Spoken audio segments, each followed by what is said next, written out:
La idea era y es comunicar ante la amenaza verbal que sucedió hace muy poco del presidente de los Estados Unidos. Lo que conviene es lo que siempre hemos hecho en varias fases de la vida, y es que la defensa fundamental la hace el pueblo en Colombia.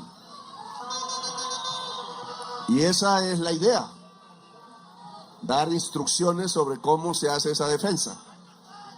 Pero en medio del debate de estos 2-3 días que se ha desatado, hoy traía un discurso y tengo que dar otro. Eso no es fácil.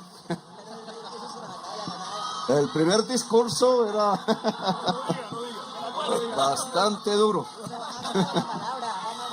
Porque es que yo sé de la guerra, entonces viví una parte en eso hace mucho. Todo ha cambiado, ahora son drones, antidrones, espectro electromagnético, etc. Pero siempre un pueblo, y eso no ha cambiado, lo hace es el mismo pueblo.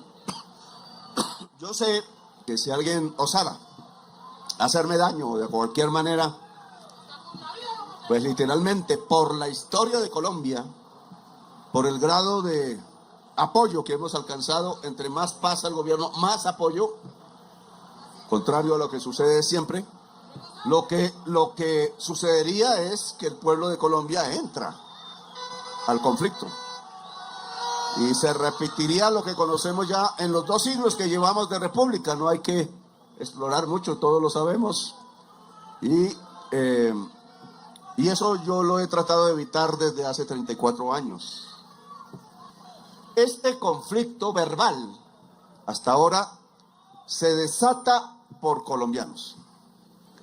No porque no se odien afuera, no porque realmente hubiera una enemistad. Nosotros no somos enemigos de ningún pueblo del mundo.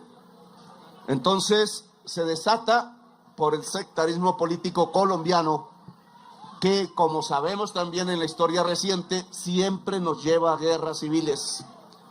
Ya desde el 9 de abril de 1948 tenemos 700.000 muertos asesinados. Eso se llama un genocidio. Y la raíz del genocidio es una manera completamente torpe, ignorante y bestial como se ha gobernado a Colombia. ¿Y qué afecta eso el día de hoy? Los mismos políticos que son responsables, 1, de tener relaciones con el narcotráfico, y 2, de haber hecho trizas la paz, como ellos mismos dicen, y haber condenado entonces a Colombia a las mayores alturas de número de hectáreas de hoja de coca. Ese fue el resultado de hacer trizas la paz. Y ahora suenan los fusiles, caen drones, bombardeos de drones, 400 heridos tenemos ya del ejército y la policía. Pues esos mismos son los responsables de esta crisis, llamámosla diplomática, por ahora verbal, por ahora, que ha estallado entre Estados Unidos y Colombia. Por seguir la agenda político-electoral, los dueños de los medios de comunicación al lado de la extrema derecha en Colombia han confundido completamente la situación. Parece que quisieran que llegaran los helicópteros aquí como en Caracas y nos tiraran unos misilazos, olvidando que en ese palacio está la espada de Bolívar. Ahora bien, esa mentira creada en Miami, Washington, etcétera, por los políticos colombianos que a todos vimos ir, fue público, no me estoy inventando nada. Esa bolsa de mentiras contadas allá, algunas en público, otras en secreto, llegaron a hacer convencer a Trump que tenía fábrica de cocaína. En Colombia todavía no hay fábrica, son ranchos de paro y varas en el campo. Tumbar una cosa esa con un misilazo es lo más tonto, porque se hace al otro día de nuevo y lo que hacen es gastarse un poco de dólares y quizás más tarde gente necesitada que se mete a eso. Es por necesidad, no porque son malos. Y entonces le fueron a contar eso que dice Trump. Dice, no hay sustentación ninguna. Le dijeron que yo era testaferro de Maduro. La extrema derecha de allá se creó la tesis de que había un cartel de los soles. Y entonces Petro es el testaferro. Y se han olvidado, no se lo recordaron, no se lo dijeron, porque la parte de mi lucha no sale en la prensa. Es que llevo 20 años continuos a riesgo de mi vida, exiliada a mi familia en el Canadá. Y me han intentado hacer como 3, 4 atentados. Alguno lo vio en directo, está grabado en Cúcuta, cuando era candidato presidencial en 2018. Y el fiscal general Néstor Humberto Martínez, uno de los artífices de esta situación, llegó, cogió el carro, lo desapareció y era la prueba, y le dijo al pueblo de Colombia que eran piedras. Pasó así. Y entonces un atentado uno más contra el candidato presidencial del progresismo, y ganó las elecciones Duque.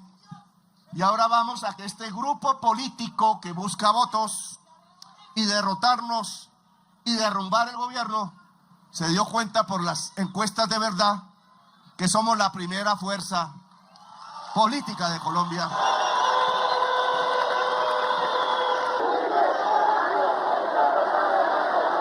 El mismo que fundó y creó y fortaleció las Convivir, cooperativas de vigilancia, no de seguridad. Es diferente vigilar a la seguridad. ¿A quién vigilaban? A los pobres. En Antioquia. Y por eso ustedes tienen ya la certeza, segunda instancia, condena del hermano del expresidente que yo denuncié en el 2007. Y eso lo registramos, ya habrá el tiempo de la defensa. Aún no tienen defensa. Pero en cambio, Santiago Uribe Vélez está por ahí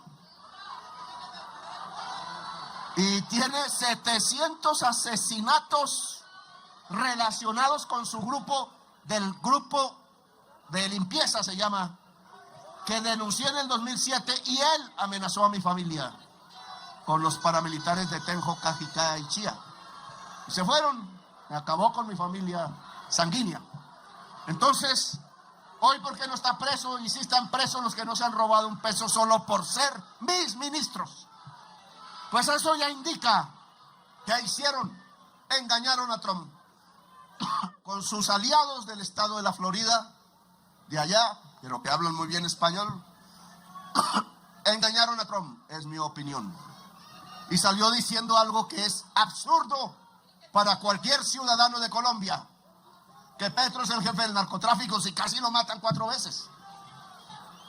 Y que hice coger preso, no porque tuviera facultades judiciales, sino las facultades parlamentarias de investigar.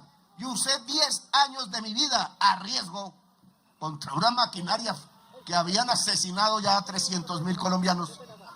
El paramilitarismo en su relación con el poder político, porque la extensión del narcotráfico de cocaína en Colombia para el mundo se debe a una alianza de narcotraficantes armados y asesinos con el 35% del Senado. Y Uribe mandó el DAS para vigilarlos a ellos, a unos periodistas pocos, y a mí y mi familia, y a otros políticos de oposición, entre esos Borja. Y en ese momento salió una comisión al Tolima de paramilitares con 200 millones de pesos con el objetivo de asesinar a Borja, ya muerto hoy, y a mí. Y Jaramillo llegó primero donde Jaramillo, contó, y él inmediatamente lo trajo a hablar con nosotros allá. Y efectivo, el jefe de la comisión se arrepintió. Yo debo tener ahí, alguien dirá que un ángel o energías. Esto es un poco para mostrar cómo engañaron a Trump. Trump no es bobo, podemos decir otras cosas, pero Trump no es bobo.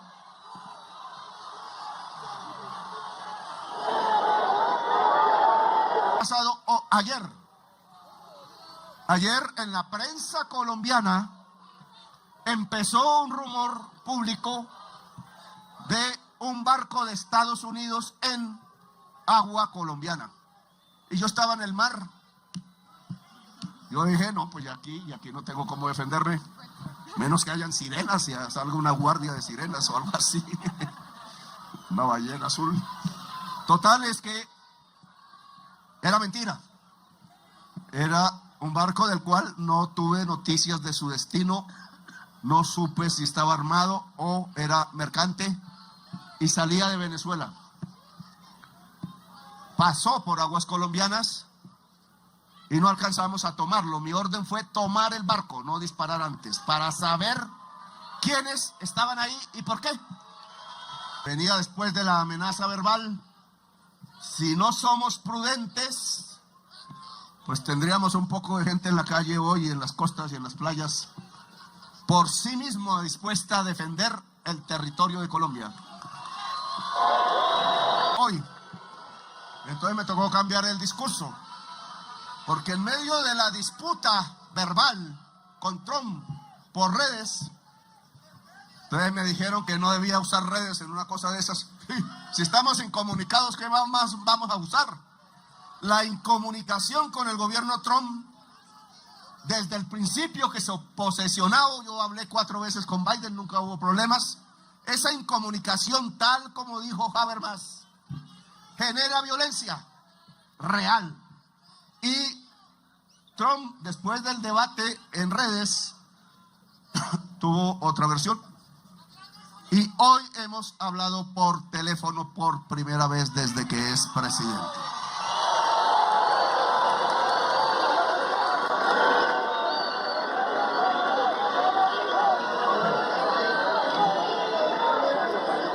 Entonces, obviamente yo tenía ahí mi inquietud, me demoré en llegar aquí, porque solo antes de llegar aquí se terminó la llamada, eso duró como 1 hora o más.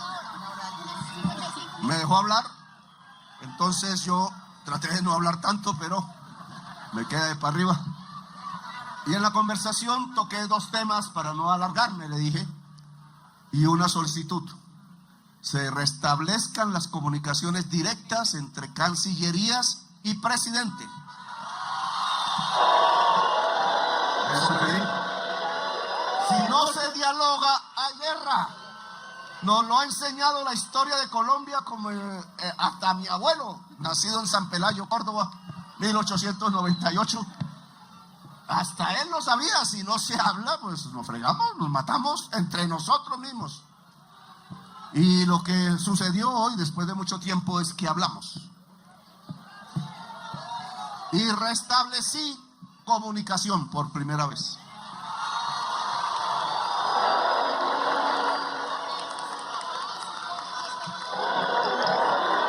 Entonces, ¿de qué vengo? De 2 cosas: Venezuela y el tema del narcotráfico.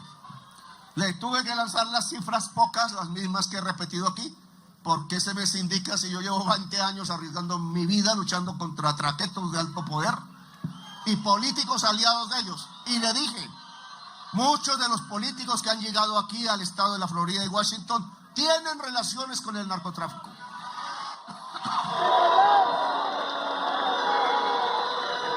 O si no, la llamada periodista que no ha perdido un solo día ni una sola hora.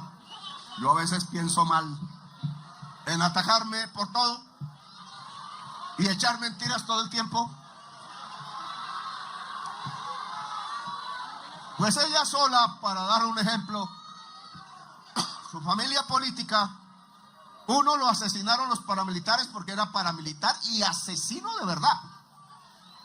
Lucas Géneco mató Jorge Géneco. Uy, tiene que avisarme porque yo lo denuncié, me puso demanda por calumnia, perdió la demanda, estaba preso y condenado a 26 años. Pero como en el caso de ellos y no de nuestros ministros, que sí son asesinos, estaba en la casa. Y el hermano de él, este era el hermano de él, que es el Jorge y Lucas, ojo. Lucas lo enterraron los mismos paramilitares, solo dejaron la cabeza encima y lo dejaron morir así. Y era el socio del señor Jorge 40. Bueno, no voy a seguir este ejemplo que me alargo, pero muchos de los que fueron allá buscaban violencia para que no fueran juzgados en Colombia, para detener el juicio sobre la parapolítica que lo han logrado. Porque por eso echaron a mi ministro de Defensa, Iván Velázquez, de ser magistrado, para que no siguiera investigando, porque él siguió la investigación. Y entonces lo que tenemos hoy es impunidad. Nos investigan es a nosotros. Todavía contra mí no han podido encontrar nada, porque yo no me robo un peso del pueblo. Porque sí me han metido los dedos en la boca, pero tampoco soy bobo. Ingenuo sí, bobo no. Le mostré los datos, le dije, el gobierno de Duque duplicó los sembrados, yo apenas van 10 y quiero que disminuyan. Le hablé que con Maduro habíamos cuadrado operaciones militares conjuntas, él allá, yo acá, en el Catatumbo. Le dije de los bombardeos, lamentables, porque iban contramandos que nunca estaban ahí, en el momento de la bomba. Le dije cómo habían aumentado las incautaciones de droga a un punto que 1,000 toneladas el año pasado. Llegaremos a 3,500 cuando termine. Nunca ningún gobierno, ni del mundo, ni de Colombia, ha logrado esa cantidad de cocaína, se lo conté, incautada. Le dije que 700 trajetos, capos, algunos fueron extraditados con mi firma, incluido el hermano de Piedad Córdoba, que no dudé en firmarlo. Ahora él quiere ser testigo allá de Rabia, para ver si baja pena. Nunca lo conocí, casi me pone una trampa en el Hotel Tequendama, que alcancé a intuir. Bien, hablé de los resultados, le dije lo más importante. La sustitución de cultivos voluntaria da más éxito y por eso detuvimos el crecimiento de cultivos que la sustitución forzada con glifosato. O a pie, en eso ya hay heridos y muertos, 400 heridos de nuestra fuerza pública. Más heridos que con los drones, más heridos que en el combate directo. No podemos seguir haciendo eso. Nosotros perdemos la sangre y se expanden los cultivos. Eso se llama tontería y ceguera. Y le digo cómo iba avanzando. Ya 30,000 hectáreas. La tasa de crecimiento de la incautación cada año, matemáticas, la tasa es superior a la tasa de crecimiento de hoja de coca, que está siendo 0. ¿Y eso qué significa? Que de la cocaína que ellos sacan, cada vez cogemos e incautamos nosotros. La inmensa mayoría de eso va para Europa, Australia y Estados Unidos. Es decir, que le hemos puesto un problema grave. Claro, eso no se acabará si no cambia el consumo allá. Y eso no acabará si nosotros no hacemos progresar los territorios de hoy, donde se cultiva de hoja de coca, y esa ha sido mi estrategia.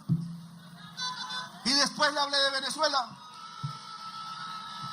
Y le dije, yo le escribí a usted una carta, no sé si la leyó, alguien la pudo sacar, incluso en la Cancillería de Colombia. Y esa carta dice, podemos hacer una alianza así, se la dije personalmente a Biden. Claro, hay una oportunidad inmensa, el mundo, la humanidad, la vida, necesitan que dejemos de consumir petróleo, carbón y gas. En un 75% es la responsable de la crisis climática. Y si crece, pasamos de crisis a colapso. Lo dice la ciencia del mundo, 4,000 científicos de todos los países. Y si pasamos a colapso, nuestros nietos morirán. Y cada vez viviremos peor ante los desastres. Y eso no puede ser. La humanidad no puede ser. Y le dije a Trump, la alianza que yo escribí se basa en energía, tal cual él ha dicho, pero limpia, no petróleo y carbón. Si es petróleo y carbón, entonces amenazan a Venezuela y amenazan a Colombia y amenazarán a Chile y Argentina por el litio y amenazan a México por el petróleo, y tiraron un bombazo en el país más petrolero de África, Nigeria, y quieren Groenlandia por territorio. ¿Saben por qué quieren Groenlandia? Por agua, que está hoy congelada, y saben que se va a derretir. inmensas cantidades de agua y tierra fértil que queda debajo del hielo. Sale un poco de metano, ahí sí acabamos de complicar la crisis.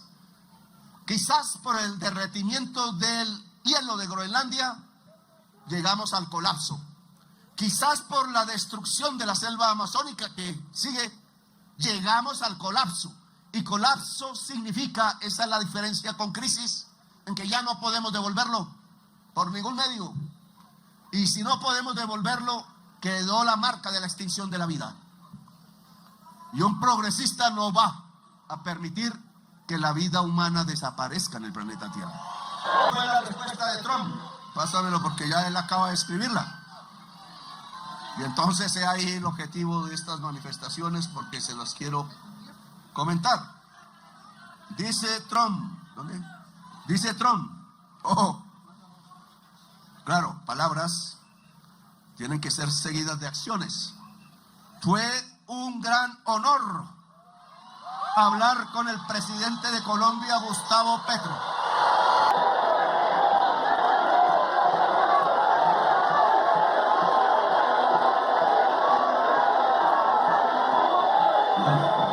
¿Quién me llamó? Bueno, yo fui invitado a hablar con él. Y no dije que no. Casi no llego en punto porque veníamos de afuera. Quien me llamó para explicar la situación de las drogas y otros desacuerdos que hemos tenido. Agradecí su llamada y su tono y espero reunirme con él próximamente.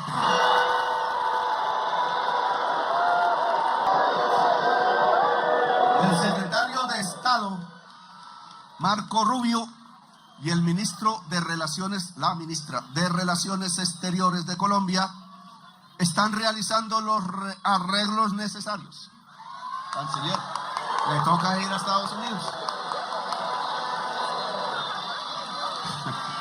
Se lleva un buen traductor. Sí. La reunión tendrá lugar en la Casa Blanca, en Washington, D.C.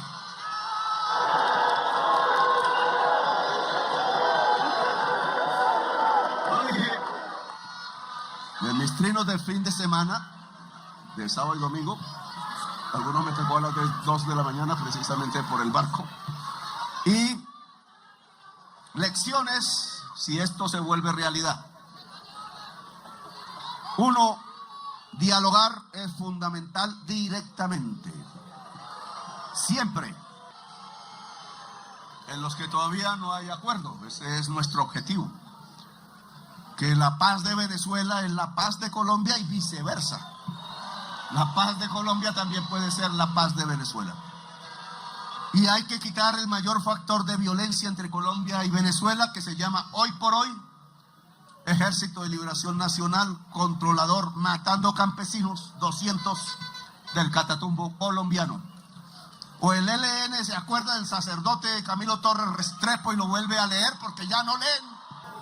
No podemos bajar la guardia. Todavía toca hablar en la Casa Blanca. Hablé también hace 2 días con la presidenta actual en Venezuela, Delcy. Ella la conozco desde el principio de todo esto. La invité a Colombia. Y queremos establecer un diálogo tripartito y ojalá mundial para estabilizar el que la sociedad venezolana, que como en Colombia podría estallar en violencia entre ella misma, no se produzca.